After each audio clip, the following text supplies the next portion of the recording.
What if I told you you didn't have to do endless amounts of cardio to lose weight? What if I told you that doing endless amounts of cardio might in fact make it harder for you to lose weight? What if I told you that achieving the body of your dreams was as simple as taking this suppository? Okay, maybe I took that one a little bit too far, but the first two are true, I promise. And if you're not convinced by the end of this video, send me a DM and I'll personally send you a video of me shoving that suppository up my own ass for free.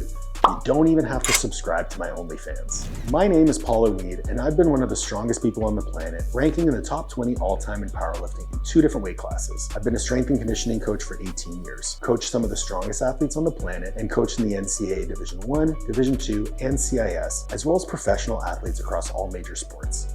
I've also got 2 master's degrees along the way. I've seen it, I've done it, and I've got the scars and the trophies to prove it. And no, I do not have an OnlyFans, because if I did, I probably wouldn't be making YouTube videos and I'd be living in a villa on the Maldives. And when I say villa in the Maldives, I mean in a van down by the river, because no one wants to see that, not even my beautiful wife. Remember earlier when I said that you don't need to do endless amounts of cardio to lose weight, and doing so might in fact be counterproductive to your fat loss? Well, here's why. Yes, cardio will burn calories for the time that you're doing it, meaning that while you're performing the activity, your metabolism will be ramped up. But as soon as that activity stops, you return to baseline. Over time, due to metabolic adaptation, that baseline will get lower and lower. Your hormones are depressed, you're losing muscle mass because aerobic activity isn't conducive to maintaining or building muscle, and the horsepower of your metabolic engine goes down. This process compounds over the course of a dieting period. So while yes, you are burning more calories from physical activity, you're not providing any reason for your metabolism to remain elevated during the rest of the day. Weight training enters the chat. Weight training is literally the antidote to metabolic adaptation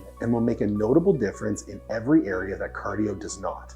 And it's even better than cardio at burning calories over a 24-hour period. Lifting weights will increase testosterone levels, growth hormone levels, and provide a stimulus to retain muscle mass during periods of dieting. And lifting weights burns calories during the actual lifting session, as well as the recovery period post-exercise. I will note here that while the number of calories burned during a weight training session is smaller than a cardio session, the total 24-hour increase in metabolic activity is larger. So you burn less calories during exercise, but more during the day from weight training than from cardio. The manifestation of these changes is very easy to see in the physiques of people who perform either large amounts of cardio or large amounts of weight training. Aerobic athletes like marathon runners look like skinny fat nerds. Athletes who train at a high intensity look like they could take your lunch money, not do your homework. Weight loss is perhaps the hottest topic on the internet.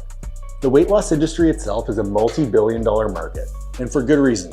Over 2/3 of the population is either obese or overweight. Everyone wants to lose weight, look better, and feel better. I've been around long enough to see a lot of different fads in the weight loss industry when it comes to exercise. First, it was long duration cardio, then it was high intensity interval training, then it was CrossFit, and now it seems to be some amalgamation of the 3, with everyone and their mom touting each as the way to lose weight. I'm gonna get this out of the way right off the bat.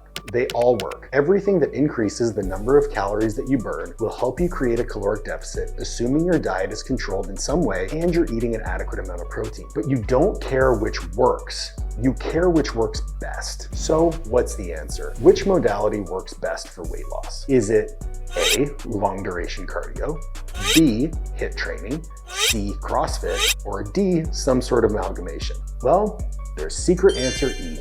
Weight training. I know, I tricked you, right? Did the old bait and switch? I'm getting pretty good at this whole YouTube thing. Before I tell you why weight training wins the prize for the best tool for weight loss, let's dive into some things to consider when losing weight.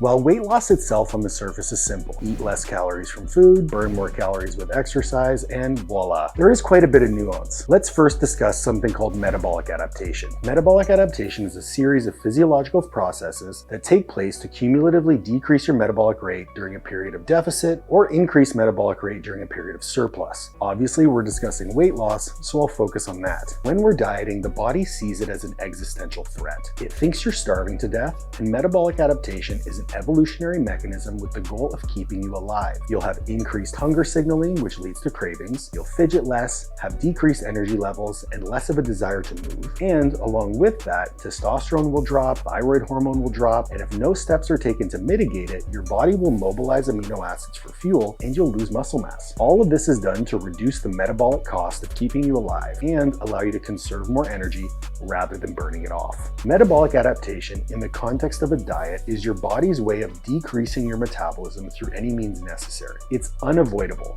Hence, why over the course of any diet, you'll need to progressively eat less and less total calories to continue to lose weight. Yes, I said it's unavoidable, but that doesn't mean that we can't mitigate its effects. How, you ask? By lifting weights and training as hard as humanly possible. All jokes aside, here's where the rubber meets the road. If you've been following me, you know that I really dislike the black or white, green checkmark, red X, and this or that statements. If you want to achieve a lean, muscular physique, one that is healthy, capable, and able to be sustained over a long period of time, you absolutely should be weight training and including some cardiovascular activity. Remember, I said metabolic adaptation is unavoidable while dieting. This is especially true over long periods and as you get deeper and deeper into the lower body fat levels. Your body does not want to be what I would call exotically lean. So you'll need to leverage all the tools in your toolbox to mitigate the declining metabolic rate associated with being in a prolonged deficit. Not to mention, the longer you diet on lower and lower calories, the worse you'll perform, the more hungry you'll be, and the harder it will be to adhere, and in some cases, even function at a high level. You will need to progressively lower your calories over time. You will need to weight train to make sure that you're protecting your muscle mass and supporting anabolic hormone levels, and you will need to implement some cardiovascular activity to keep your daily activity levels high and burn some additional calories. But I will say that if you train hard, which if you're following me, I know you are, you'll likely not have to eat as few calories and likely won't have to do as much cardio as you would if you weren't weight training. Not to mention, you'll look like a superhero, not their human alter ego. Make sure to share this video with your friends if you know that they like great information and really bad jokes. Keep raising the bar.